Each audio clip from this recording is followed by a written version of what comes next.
As promised, we are going to look at some different types of clamps here. These two bigger ones right here, these are obviously for like a hose clamp for a cooling system. But I just, these bigger the classic style, they're called worm drive because the screw on here is called a worm screw. Worm drive. You can drive it this way, but you can't drive it this way. In other words, if you push and pull on this, it supposedly doesn't loosen. The problem is they do loosen over time. And then also these ridges here for the worm screw, they're gonna dig into our hose when we torque this down. And you can over torque these. You can crank on this screw. You can put a 1/4 inch drive on it, and really tighten this clamp down to the point where it crushes the hose, and it applies the wrong amount of pressure to the hose, and it causes it to fail. And then also the hose gets damaged as it gets pushed through these little slots. So these are not my favorite. I hate these. In fact, when I find these, I take them off and I throw them in the trash. This is a spring clamp.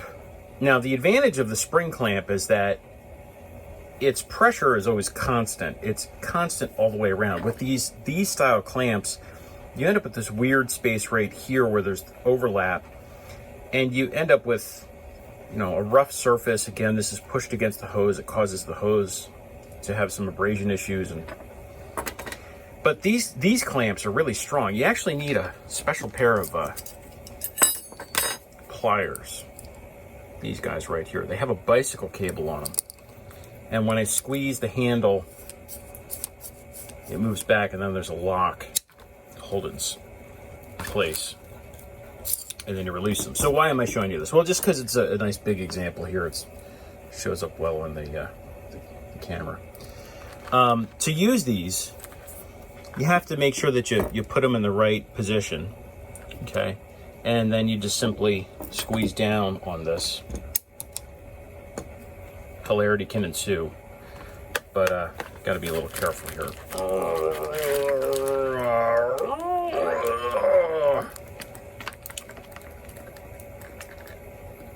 Blink!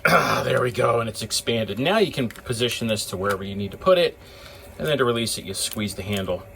Push this back with your thumb, and then have it retract back. Now it would retract back around the hose.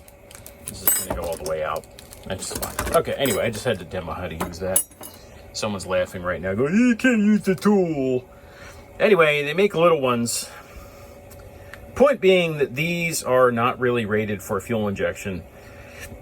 The clamping force is pretty strong, but it's not great. There's a type of clamp called I think it's called an Oakter. I'll try to put a link in. But if you, they're one-time use. So you put a screwdriver in them, twist them, and they pop off. And you actually use a band clamp tool, similar to what we used to use for CV boots, to install them. They're one-time use, and they are acceptable for fuel injection. You'll see that on a lot of factory fittings. So you take off that clamp, and you're like, what do I put on it? Do I put one of these on it? And the answer is this is the only one that's really acceptable. So this one is not really rated for fuel injection, generally.